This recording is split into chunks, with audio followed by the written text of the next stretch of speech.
Guys, how's it going? Today we have several things going on. It's just beautiful out today. It's going to be great. We're going to do some harvesting. In fact, that's what I'm going to primarily be focused on. But you can see that we have placed some of the new trees right behind me. Point of reference, there's the house. You pan slowly. I'm standing right here on the brick walkway. We still haven't widened out this flower bed yet, which we will still need to do. But you can see that we've got 1, 2, 3, 4, 5, 6, 7, 8, 9 of the Autumn Blaze maples placed. And it's going to be good, you guys. I'm so excited. So you can see right here that we did run a line. So the whole area here is lined with bricks. So you can see, lining this flower bed. It just is a really good barrier between the lane and flower beds. So that is going to continue on all the way around to the driveway over there. So we had to run the line because you can see that the grass is clearly not straight. And we wanted to go in about 9 feet with each one of those root balls because that's the spacing we used over here with those maples. And then they're placed roughly 38 feet apart from one another, which is what we did over there as well. The Autumn Blaze maples have a 40-foot spread at maturity. So we're hoping that they, once they reach their full size, they will just barely be touching each other. And boy, I knew having trees out here would just really make it feel nice and look nice, but I think this is just gonna be so wonderful. So they curve all the way around to about where the tractor is. We do have the auger here, so we've rented that for a few days.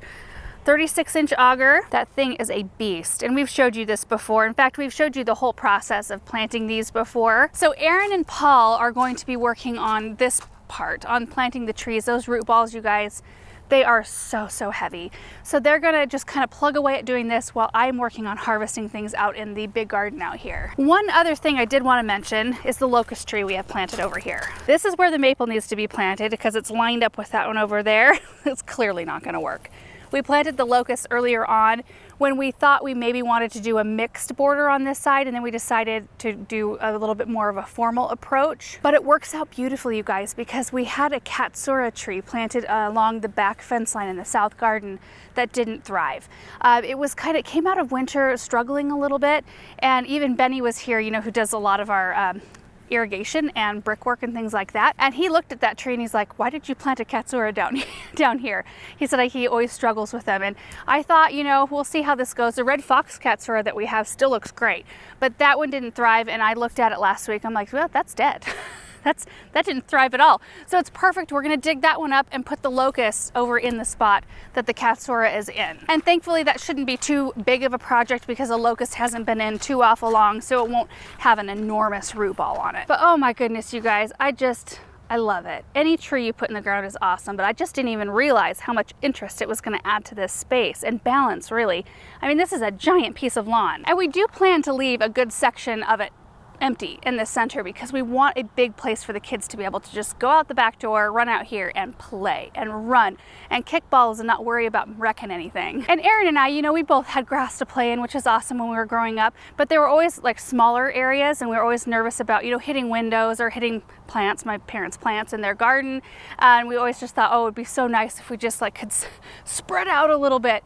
So we are going to keep a section in the center open, but we do intend at some point to come in and cut out some of the grass, especially along the exterior here, creating some deep flower beds with some red twig dogwoods and little evergreens and things for some winter interest. But the beauty of this space is that we don't have to do that until we're ready. And there's so many other spaces to be working on at this point that it's likely, we're gonna come in and finish the brick edging, but it's likely we're not going to come in and do any big projects in this space after the trees until we have some other areas done. And you have to imagine happen too, these trees are going to be giant, like 50 feet tall, 40-foot spread. We are going to limb them up quite a bit so that when you look underneath, you can kind of see the house still. But they're going to provide a ton of shade. They're going to cool this area down big time. It's just going to be awesome. And then the fall color, of course, is going to be great. So anyway, just wanted to give you guys an update on what was going on here. We do have a number of maples left over, which I think we're going to pop one on the other side of the driveway. We might mirror this one right here. I think that would look good to have kind of an arch right there. And then we might put one on the very corner over there. So anyway, that project is going to be going on right here while I'm working on harvesting in the garden. And we've just got tons of tomatoes, tons of peppers. I want to cut some amaranth to get that drying. And I don't know if you guys have any experience drying amaranth, please let me know if it holds really well. I'm worried that I'll cut it and it'll dry too much and then it'll just kind of want to crumble and fall apart. But I've got a big project I want to use it in, but I'm not going to be ready to do that for probably a couple of months. So we'll see. But yeah, we're going to need to go through all of these tomato plants today. There's a lot in here. You can't even see them. They're like so shrouded by leaves and things, but the back row did really well. Middle row did okay. This outer row right here, you can see, I mean, we've pulled these 3 tomatoes right here. They all did horribly bad. And then the last 2, there must have been something wrong with the water. Not gonna lie, I didn't even test it. I just thought we've got tons of tomatoes out there. Let's pull the plants. But there's our amaranth. I didn't even plant this. It came up, it self-seeded itself from last year. But isn't this wonderful? So I'm hoping to oh, did that just break? Oh no, okay. I'm hoping to cut it and hang it upside down to dry. And I think as long as it's not too far gone, it might hold. I might need to spray it with something, like some kind of a spray adhesive or something like that. I don't know. Oh, look at all of the flowers out here. The zinnias and the grass is looking great. We've got a ton of ripe peppers out here that need to be picked. I mean, look at this. A lot going on in here. And it's only supposed to get to 82 today, so it's gonna be very pleasant. It's not windy. It might be a little windy tomorrow because we're gonna have another cool down from Tuesday to Wednesday. So anyway, we're soaking it in. Quick update on the cosmos and zinnias we planted late. Do you remember how little these were? Got some buds. Excellent growth. Zinnias we're starting to see a little bit of color on, and marigolds are looking great as well. We should see some flowers there pretty soon. So we will do our best to capture the happenings of the day. And then at the end of it, I will take you back through. I'll show you what the guys got done out here, and we'll take a look at the harvest.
for today. I didn't get 100% of everything. In fact, I saw that we've got another batch of strawberries that are ripening or ripe right now, so the kids and I will come out later to pick those. I picked a few nectarines, but not all of them because I do like to keep some fresh on the tree. They're about done. At this point, I only left like 4 or 5 on there, but it's so fun to go out and pick one and eat it. In fact, it's just a little bit after lunch right now, and I just stayed out here through lunch and ate a couple nectarines while I was picking peppers. I still want to cut some amaranth. I will do that, but I need to make some room here in the gator. Here is today's take from the garden. Isn't that amazing, you guys? So nectarines, I put the 4 that had a little bit of damage, like I dropped one of these on the ground and it smushed on one side. So these are ones that I'll just need to kind of cut damage away and we can eat most of it still. These are the nice ones. I think we're going to take these over to Aaron's parents today. Little nectarine delivery. Peppers, you guys. Oh my goodness, the peppers this year. I mean, this is like probably my 3rd big basket of peppers, and there's still so many on the plants yet to be picked. I don't know what it is about this space out here, but I used to try to grow peppers back in our old house, and they were always thin-walled and really kind of like sad looking. I don't know what it is about the soil here, but they really like it. Just super tough, thick-walled, beautiful peppers. A few come out a little bit weird shaped, taste the same. A few more right over here. And then we did get a bunch of hot peppers too. So this is all jalapenos in various stage of ripeness. And then I've got some Thai chilies here. There are some hot and heavies down below here.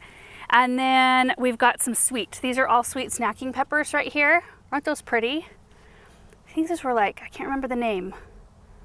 Not something sunshine, was it? I can't remember. Anyway, I've got some cherry bomb peppers in there and then some chocolate ones. A few cucumbers right here. These are the Suyao long cucumbers, a little bit shorter than they normally are.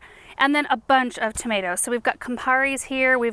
These are the Bosque Blue bumblebees, which I actually don't love the flavor that much alone, but I can toss them into salsas with other tomatoes and you don't really notice, or sauce, you know, things like that. They're just not like the most premium flavored tomato in my opinion. In this crate here, we've got some Dr. Wychee's yellow. There's some striped Germans as well in here. I mean, it's just kind of like a big pile of tomatoes. There's some sausage tomatoes. I would probably grow San Marzanos over the sausage. These are a little bit more on the mealy side. I think we started just at 30 varieties of tomatoes this last year. Was it 30 varieties? Right around there. But I think next year I'm going to lean heavier into those varieties that I know taste really good. So pineapple, the pineapple heirloom tomatoes. The striped Germans are really good and we've got a bunch of those, and I've grown those before though. Big boy tomatoes, super fantastics. Garden Treasure, Garden Gem, sweet olives if I can find seeds. I will grow Campari again. They're really tasty. San Marzanas or Romas over sausage. Anyway, I say that now, but then I might get excited again this winter and want to try other ones. These are the black strawberries right here. Again, kind of in the same boat as with the Bosque Blue bumblebees. I've actually used these more for floral arrangements more than actual like fresh eating. These are Purple Rain heirlooms and they're pretty tasty. And we got a bunch of striped Germans in there, and then there's some big boys down below. They're just red ones right down in there. So what am I going to do with all this? Give away most of it, actually. I think I'm going to freeze some of the bell peppers because we do eat quite a lot of those. Tomatoes, we'll use some for fresh eating. I'm not going to can or preserve any of those. So we'll give all the rest of them away. And hot peppers, I'll probably string some of them. And you know, our chickens get some of this stuff too, like cucumbers that have gotten too big. I noticed a few on the vine today, so I'll cut those and give those to chickens. But most of this goes to family, friends, or just however we can give it away. Sometimes I take it down to the garden center and just put a free sign on it. In the food pantry, we took a bunch of cabbage down there this spring. There are always people who will take fresh produce off your hands. It's pretty easy to find homes for it. And it's so much fun to grow. Oh, I love it. Okay, so we need to go unload this gator here and figure out where the amaranth is gonna go. I will pop the peppers, cucumbers, nectarines, I think that's probably it, into the root cellar for now until I have a chance to go through them. Tomatoes I'll find homes for immediately. So that's the plan at this point. On our way, we'll check to see how much progress the guys have made. Looks like they have 2 planted so far. Oh, I love how they're doing this. They're taking the time. It takes a lot longer, but they're taking the time to put tarps out over the grass so that after they're done with the auger, they can easily go take the dirt over there instead of having that huge mess on top of the grass. Bravo, great, clean job there. Okay, in the root cellar now. You can see all of our potatoes are in here. Thing of beauty right there. Isn't that awesome? I need to pick up more of these because we've got all those onions behind the barn still. See right here, these still all need to go into storage. Anyway, oh, that's nice. AC unit just turned off. We're just gonna set those things just right in here on the floor until we have a chance to run through everything.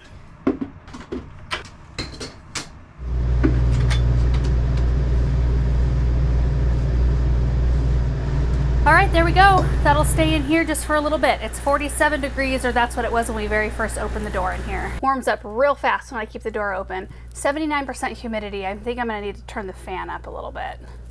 Okay, so I think I know what we're gonna do with the amaranth so that it can be hung upside down to dry. I've got these bamboo stakes. They're usually pretty tough. We're gonna head up into the loft here. Okay. So I'm thinking, just for a brief moment, I'll need to grab a longer stake, but I do think this is gonna work. If I just set the stake on one shelving unit and run it over to the other, I can individually string up the branches of amaranth so that they can, you know, just chill here, and they're out of direct sunlight. It's a bright room because of, you know, window over there, but they're not in direct sun. It's warm, it's dry, and also they're gonna be out of the way up here, which is kind of a big deal. They're so bulky, which makes them neat, but yeah, take up a lot of room.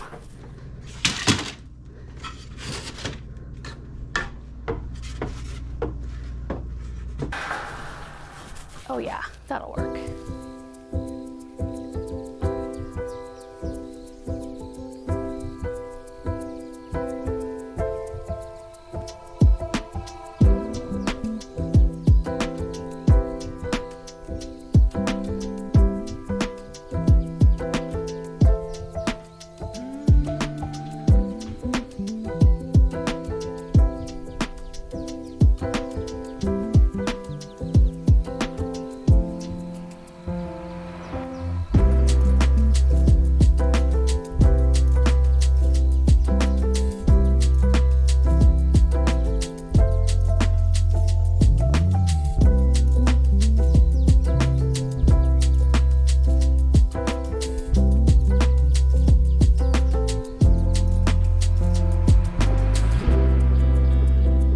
Okay, I know it's a little bit hard to see up here, but I think that worked out really well.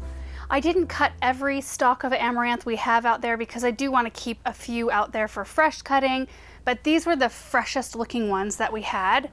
The ones that I didn't feel like had a bunch of stuff that when you do this, that it's falling out, you know, like little seeds and stuff. And I did strip most of the leaves off out in the garden where it's easier to clean them up. And once these are dry, I'm guessing we're not going to want to handle them very much because I think that they will be fairly fragile. So I don't want to have to be messing with taking leaves off at that point. I think it'd be a lot harder. So I actually just stripped the leaves while they were still attached to the roots. It was really nice because I could do it all at standing level. Anyway, I have these little rubber coated wire twist ties, and a few of these I just bundled in like 3 or 4, and then I have these little S hooks that helped hold it to the bamboo stake. And some of them I just like fed over the top of the stake because they had enough branching to where they'll hold without having to use any wires or anything like that. See, like this one right here, just holding by a branch. Oh yeah, I can see them a little bit better from this side, the color at least. So I hope they maintain color. We'll see how that goes, but I think that they will dry really nicely in a nice shape being hung upside down. Otherwise they would want to wilt and they would look kind of scrubby and messy. So I think these will be a nice tighter shape being upside down. The guys are still out there working on the trees, so we'll give them a little bit more time and then we'll go out and see what they got done. Aaron wasn't sure if they would be able to get all of them planted today or not, but it looked like they were really moving fast. So anyway, we'll go out there in a little bit.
Okay guys, they got 5 out of the 9 planted today.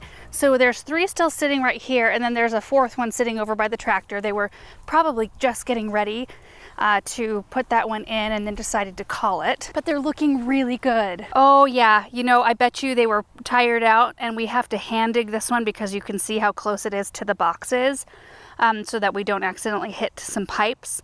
So anyway, they probably just thought, we'll just tackle that first thing tomorrow morning, which is smart because it is a lot of work to put these great big trees in the ground. They're so heavy. But don't they look great? Oh, this one's also showing some fall color already.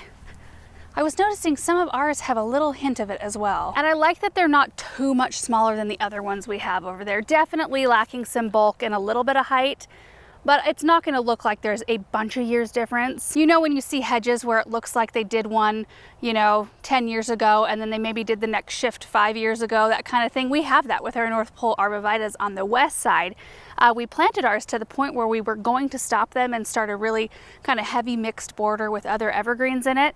And then we bought this land right here that I'm standing in, the south garden, and so we decided that we wanted the arbs at that point to go a little bit further down. So you can definitely tell those were planted a year or 2 after the first ones, and eventually it'll come out in the wash. You know, once things reach maturity, they'll look like a solid hedge, but for a while there it looks kind of funny. On this one right here, it does look like they actually bumped that in a little bit because of all these boxes, which is kind of like, let me see what it looks like from the other side. You know, there are some situations where you just like, you gotta do what you can do, and you can only put it in a certain location, and sometimes you just can't get it lined up perfectly straight. Yeah, if you look at it from this side, you can't even tell. They just carry on in their pattern. Thankfully, it was on the curve, not on the straight part. I think you would notice if it was off, you know, a foot or 2 from the lineup, but when on a curve, it just kind of looks natural. And I did notice that they erred on planting the root balls a little bit high, because this end of the lawn, if we do get those gully washer type rainstorms, which it doesn't happen all that much, but usually like once or twice a season we get a ton of rain all at the same time, and our ground just doesn't know what to do with all that water because it's not used to that. So things tend to pool up and flood. This is the area where it happens when it does flood. In fact, you can see a difference in the grass color right here. I do think we do have hard pan out here as well. So this is naturally the lower spot, and I think that it might be just a little bit harder out here. So if we have the root balls just a tiny bit high, then it helps facilitate water drainage instead of pooling around the base of the plant. See, that's kind of perfect. I can tell the water will run off this direction instead of, you know, sinking it down too far. That's not what you want to do. And that is it for today, guys. Just one step closer in creating this space and making it kind of what we want. We want a ton of trees, a lot of shade. I mean, I hope eventually I have most of our flower beds that are not the cut flower garden shade. I would love just to have shade beds everywhere in this garden. And I know I'm coming from a place where, you know, most everything's full sun because everything is so small and not mature yet. You know, if I talked to my mom about the same thing, she would say, I wish I had more sun in my flower beds because they have such a mature garden with huge trees, and it's gorgeous, but I love it. I love that look. And it gets so hot here that having the shade and creating that in your own space, it just makes it so much more pleasant to be outside when it's really hot out. Anyway, I gotta go do something with all those peppers that we just picked. I think I mentioned already, I'm just gonna chop them up, and I did buy a vacuum sealer, which I've never used one before, but I did buy one. I've been freezing fruit along the way, which I've just gotten big gallon Ziploc bags. I think I'm gonna get those vacuum sealed so they keep a little bit longer. Anyway, that's what the rest of my afternoon is going to hold. So I probably won't film that because it's just chopping peppers. Thank you guys so much for watching this video. I hope you enjoyed it, and we will see you in the next one. Bye.